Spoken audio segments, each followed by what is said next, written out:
तर दूध विकायला आपण घरोघर जाऊन विकावं लागते. हो. दारू विकण्यासाठी आपण त्याच्या घरी जाऊन बारमध्ये जाऊन पितात का नाही. हो, हो. मग दूध विकण्यासाठी मुश्किलच आहे ना मग विकणं म्हणजे दूध. हो. घरी जाऊन द्यावं लागते ना लोकांच्या. हो. इथं काय येत नाहीत. हो. मग तसं आपण जर आता ही सुरुवात केला तर मी माझ्या इथे घेऊन जाते. हम्म. माझं ते रूल्स आहेत हो. की मी वर्षाचा कॉन्टॅक्ट करतो. हम्म. आणि वर्षाच्या कॉन्टॅक्ट मध्ये असं राहते माझं की तू दूधवाल्याला तू मला वर्षभरात विचारायचं नाही. पाडवा कारण टाका. कॉन्टॅक्ट कशा टायमाला करायचं उन्हाळ्यामध्ये ज्यावेळेस म्हणजे दुधाची खूप कमी असते. कमतरता राहते त्यावेळेस कॉन्टॅक्ट करायचं. हम्म. आणि आज आपल्याला कॉन्टॅक्ट करते वेळेस जर दूध भरपूर असलं हम्म. मग ते कॉन्टॅक्ट आपलं होणार नाही. हो, मग हो. त्याच्यात कॉन्टॅक्ट करते वेळेस काय करायचं दूध ज्यावेळेस विक्री कमी असते त्यावेळेस कॉन्टॅक्ट करायचं आपण. हम्म. माझं कॉन्टॅक्ट कवर राहते उन्हाळ्यामध्ये पाडव्याला बरं. की दूध पूर्ण घेऊन जायचं. तुझं दिवाळी असू दसरा असू काही पण असू माझ्यापाशी दूध शिल्लक राहायचं नाही. तू दूध इथं टाकून जरी दिलास तरी मला त्याचं पेमेंट दिलं पाहिजे. शेतीला तर दूध व्यवसाय चांगलाच आहे, देणं चांगलंच आहे. शेतकऱ्यांना प्रत्येक शेतकऱ्यानं करावं जोडधंदा शेतीला. पण कसं आहे माहिती आहे अगोदर त्याला माहिती घ्यावं. 1-2 म्हशी वापरून कसं राहते आज आपण 1-2 म्हशी घेतलो माहिती होत जाते आपल्याला. कारण की असं कसं डॉक्टर असला डॉक्टरला पण जास्त माहिती असं काय राहते असं नाही. त्यानं अनुभवामधूनच घेतलेलं राहते. जेवढा अनुभवामधून शिकतंय तेवढं तुम्हाला पुस्तकी ज्ञान म्हणून शिकणार नाही. म्हणून आज मला अनुभव का आला इथं की मी एक म्हशी मसून बनवलो म्हणून मला अनुभव आहे इथं. आणि तुम्ही शिकत शिकत हळूहळू शिकत मलाच कळालं ना की तिला काय होतंय म्हशीला काय होतंय ह्याला काय होतंय ते कळालं ना मला. कळत गेलं ना. अनुभव आपल्याला ते कामाला येते. इकडे सर कशा पद्धतीने नियोजन तुमचं भविष्यात राहणार आहे? आता इथं मी स्विमिंग पूल करणार आहे ते वासरावासाठी. इथं स्विमिंग पूल करायचं आहे? हा वासरावासाठी. बरोबर. हे आता इथं स्विमिंग पूल करून मी इथं पूर्ण मोकळं फिरण्यासाठी कडने आणि त्याच्यामध्ये स्विमिंग पूल करणार आहे. म्हणजे वासरावला जे आहे का उन्हाळ्यामध्ये गरमीमध्ये तर परेशानी होती. तर गरमीमध्ये काय होणार आपल्या आपण स्विमिंग पूल जाणार हरियाणा जसं राहते तसं ते नियोजन करायचं. मित्रांनो आता मुलाखत चालू आहे पण एक म्हणजे मोकळ्या भाषेत जर सांगायचं म्हणलं तर मला यांचं खूप म्हणजे खूप नियोजन आवडलेलं आहे.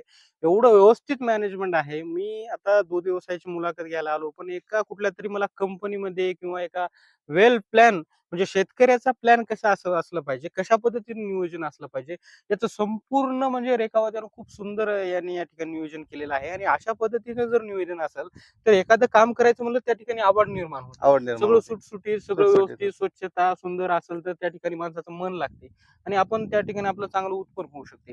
हे तुम्ही घासण्यासाठी वगैरे हा ते बनवलं? घासण्यासाठी वगैरे बनवलं. जनावराला काय करतो तुम्ही गाई इथं आणून सोडत होतो. आता ते कंपाऊंड मी काढलेलं आहे. आता ते का नियोजन मी तिकडे केलंय कंपाऊंडचं. आणि आता इथं मला स्विमिंग पूल बनवायचे तिथं पण घासण्यासाठी केलेलं आहे मी. काय आता इथं बघा की आता हे घासण्यासाठी वगैरे केलेलं आहे तिथं. घासल्यामुळे थोडं शरीर वगैरे चांगलं राहून नाही कसं राहते माहिती आहे का त्याला काय होत नाही पण नॅचरल आनंद त्याला कसं राहते. आता खाजलं वगैरे त्याच्या मनानं त्यानं आनंद मिळणार आहे ना त्याला.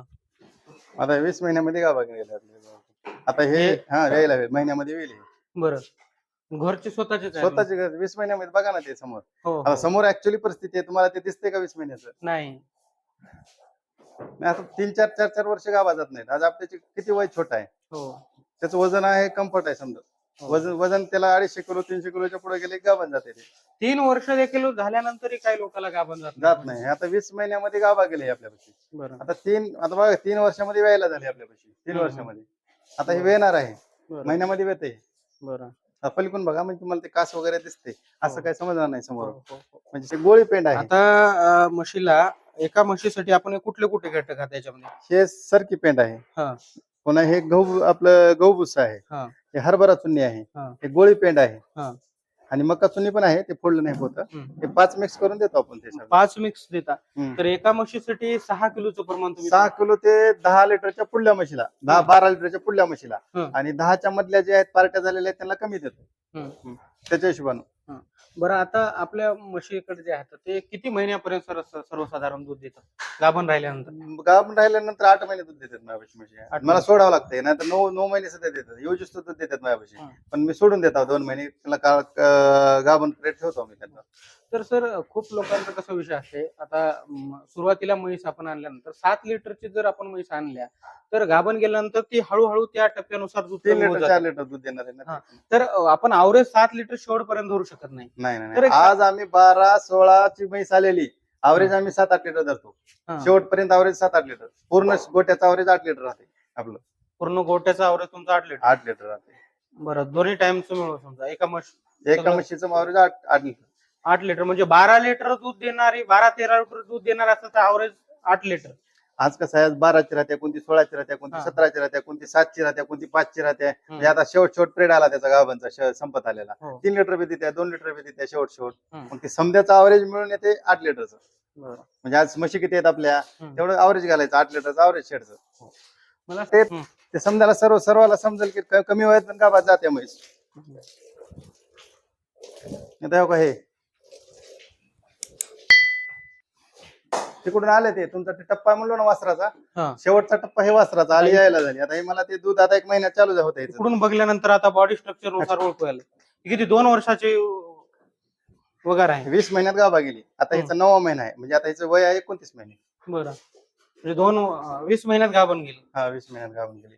आता 9 महिने झाले, 10वा महिना चालू आहे आता हिचा. आता 1 महिन्यात विते ना दूध चालू 1 महिन्यात.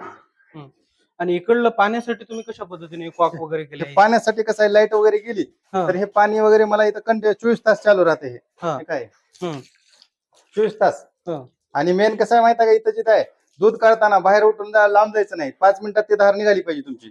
पाणी इथंच घ्यायचं, जवळ घ्यायचं आणि इथं धार काढायची, दूध काढायचं. म्हणजे सगळं व्यवस्थित. तिथं पाण्याचं नियोजन म्हणजे म्हशीला आपलं सड वगैरे धुवून घ्यायचं असलं तर जागेवर पाणी. स्वच्छता पाहिजे ना. कसं आहे, सडा वगैरे धुण्यासाठी पाणी जवळ. आणि माणूस काय करते, पाणी जवळ नसलं हे जाऊ द्या सोडून देते. स्वच्छता पण ठेवायची आपली धंद्यामध्ये. पावसाळ्यामध्ये माणसानं काय करतो, आम्ही तर तिथून माणसं आणलंय उचलून. आता आपल्याला ते कसं आहे, तिकडलं थोडं फीड कमी करायचं. आता हिरवं जे आहे ते 2 माणसं ते तोडायलाच आहे. ते तोडून इकडलं आता तुमचं संपूर्ण शेती हिरव्या चाऱ्यासाठी लागवड केली? हा, हिरव्या चाऱ्यासाठी लागवड हे केली. संपूर्ण किती क्षेत्र आहे तुमचं आता इकडं? हे इथलं क्षेत्र 1.5 एकर आहे. आणि ऍक्च्युली मला क्षेत्रच पहिलं 1.5 एकरच होतं. घरचं क्षेत्र मला 1.5 एकर आहे. मी पहिलं पुन्हा नंतर काय केलेलं आहे, हे लोकांचे क्षेत्र भाड्याने घेऊन पुन्हा नंतर ते वैरण वगैरे लावलेली आहे त्याच्यावर. तुम्हाला स्वतःची शेती 1.5 एकर आहे? 1.5 एकर आहे. मी खरेदी केलेली दुसरी आहे, पण स्वतःची मला पहिल्याची शेती 1.5 एकर आहे. तर या दूध व्यवसायावर तुम्हाला काय त्या ठिकाणी उत्पन्न होऊन शेती वगैरे जमीन घेता आली का त्याच्यात? घेतली ना मी. दूध व्यवसायावर माझा व्यवसाय दुसरा नव्हताच ना. मी पहिले नोकरी करत होतो, पुन्हा नंतर ह्याच्यामध्ये उतरलो. मॅनेजमेंट महत्वाचं आहे, ह्याच्यामधून जमीन पण घेतलेली आहे मी. आता हे शेण तुम्ही किती महिन्यापासून स्टॉक केलेलं आहे इथलं जे शेण? आता हे 7-8 महिने 6 महिन्याचं शेण आहे. याला खड्डा वगैरे करून दिलेला आहे? हा, खड्डा वगैरे आहे. तिथपर्यंत ते भरलं उचलतो, मला शेतात टाकायचं शेतात उचलतो. आता मी ह्या शेणामुळं मला बाहेरचं खतच टाकायची गरज नाही. म्हणून आपल्याला काय करायचं, घुसून काम करायचं पूर्ण. आता मी भाजीपाला केलो तर आता तुम्ही पूर्ण मला भाजीपाल्यामध्ये मुलाखत होती माझी. 55 गुंठ्यामध्ये आपण 70 टन अवरेज काढलं होतं. कशाचं? नाही, 70 गुंठ्यामध्ये 55 टन मिरचीचं.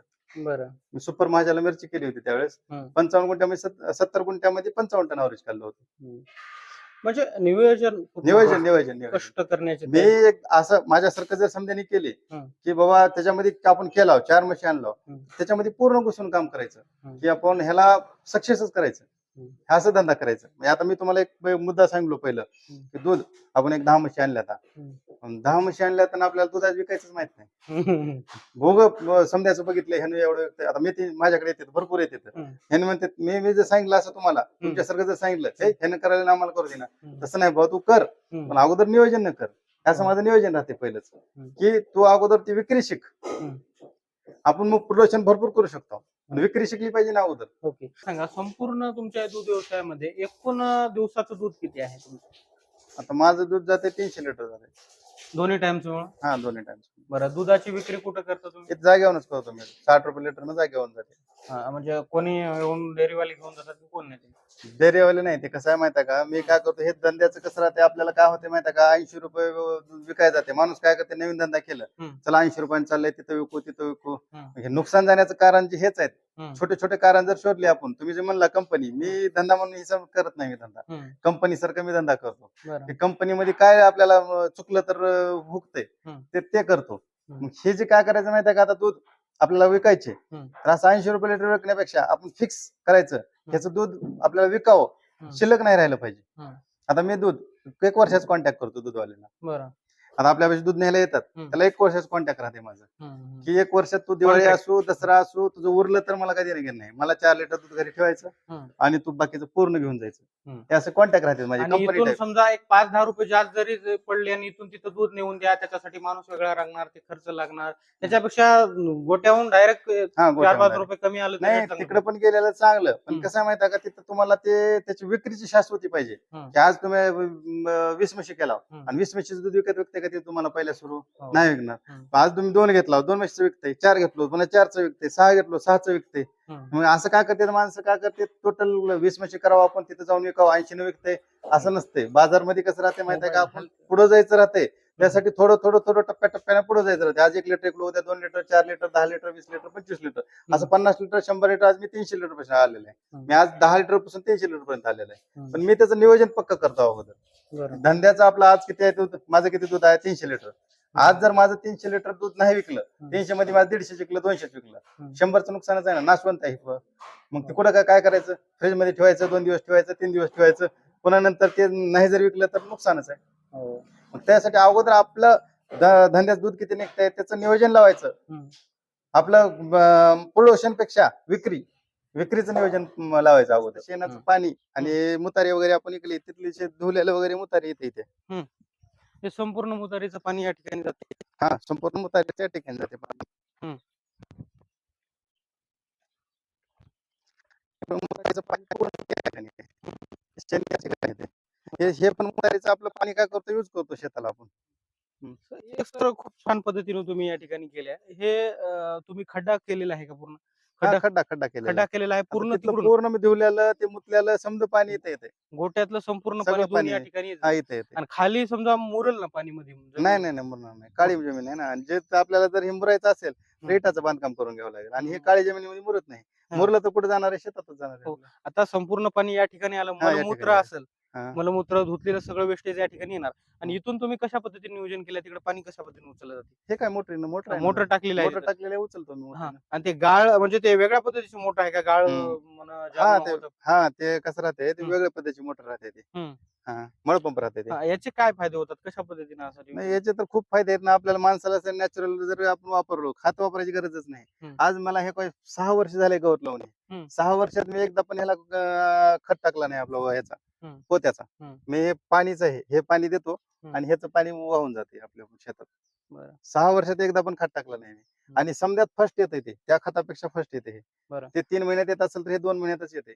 म्हणजे तुमचा रासायनिक खताचा त्या ठिकाणी लोड कमी झाला, लोड शेतीमध्ये कमी चांगलं झाला उत्पन्न होऊ लागलं. शेतीमध्ये. तर कुठल्याही दूध व्यवसायिकाला कुठल्याही शेतकऱ्याला जर दूध व्यवसाय जर जोडीला असेल तर त्याच्यामधून शेणाचं उत्पन्न चांगलं मिळते आणि त्याच्यामुळे आपली शेती देखील सुधारू शेती देखील सुधार.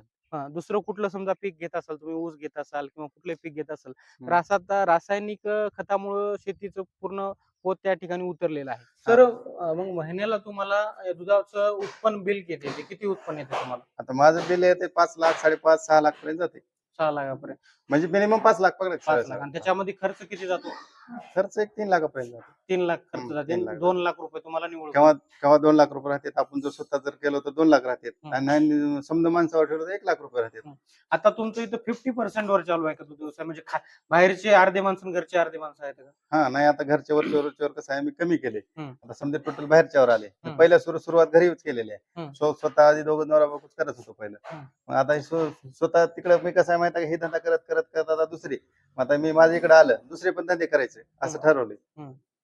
सर मग खूप लोकांना म्हणजे असं बाहेरचे कामगार ठेवून वगैरे दूध व्यवसाय परवडू शकेल का? नाही नाही, कामगार शिवून परवडतं. आता मी 5-4 माझ्याकडे कामगार आहेत बाहेरले दुसरे, परवडते ना मला पण. पण कसं आहे माहिती आहे का, आज जिथं 2 लाख राहायचे तिथे 1 लाख राहते. आणि मेन जर ती कामगार मध्ये जर आपल्याला मेळ जर नाही बसला, कामगार कसं राहते त्याच्याशी पण करणार आहे. आज कामगार काय करताय तेवढं सांगाल तेवढंच करणार.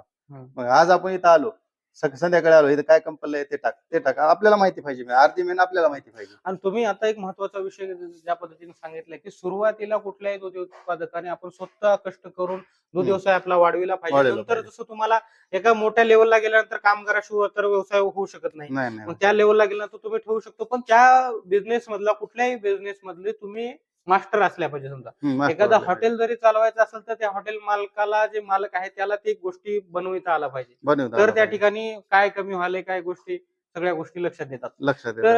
आणि सर दूध डेअरीला जर आपण दूध दिल्या तर फॅट वगैरे, म्हणजे काही लोकांना 10-12 लिटर दूध देणाऱ्या म्हशीला फॅट चांगला येत नाही.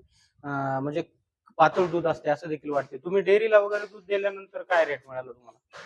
रेट माझ्याकडे आता डेअरीला दिल्यास मला 70 रुपये 55 60च्या पुढेच पडते मला रेट. डेअरीला मी आता फॅट काढले, आता माझं फॅट असेल टाकलेलं. हम्म. आता बघा तुम्हाला दाखवतो ते फॅट माझं. आता दूधवाले नेतात का हा. त्यांनी कवा माझ्या परस्पर फॅट चेक करते.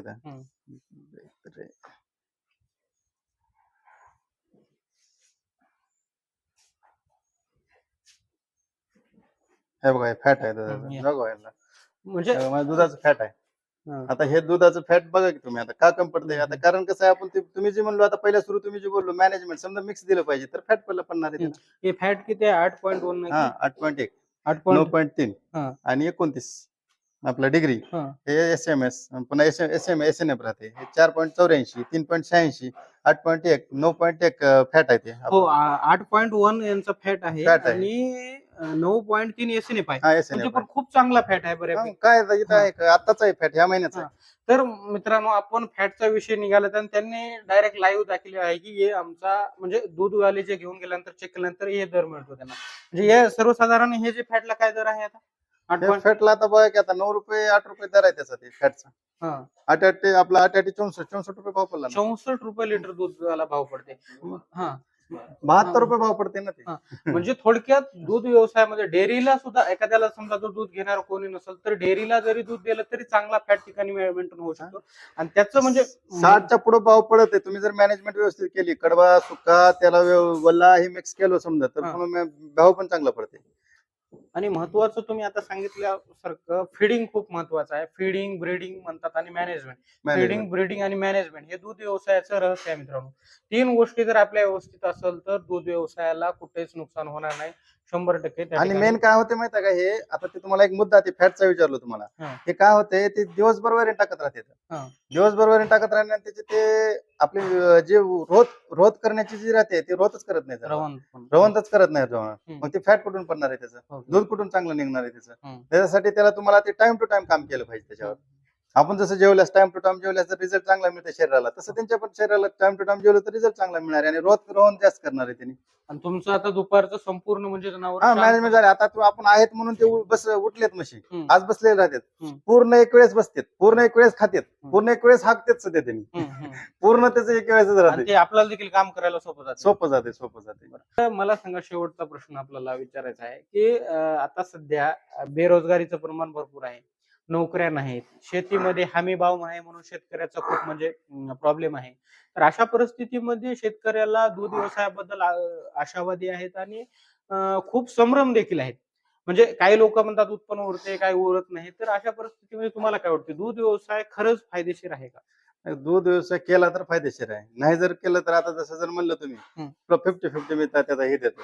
माणसानं व्यवस्थित जर केलं, आपल्या स्वतःने केलं तर फायदेशीर आहे, नाही जर केलं तर मग पूर्ण त्याला शेतात शिकावं लागते भरती करण्यासाठी त्याला. म्हणजे हळू सुरुवातीला टप्प्यानुसार एक कोणतं पण नाही. मी काय म्हणतो तुम्हाला, एक कंपनी चालू केलं तुम्ही, तुम्हाला मॅनेजमेंट पाहिजे का नाही तिथं? मॅनेजमेंट जर नसेल कंपनी विकावंच लागते. मग तसंच आहे ना दूध व्यवसायाचं पण. असं म्हणते की परवडत नाही. त्याला सुरुवात जर तुम्ही व्यवस्थित जर केलो तर परवडते कोणता पण धंदा. त्याला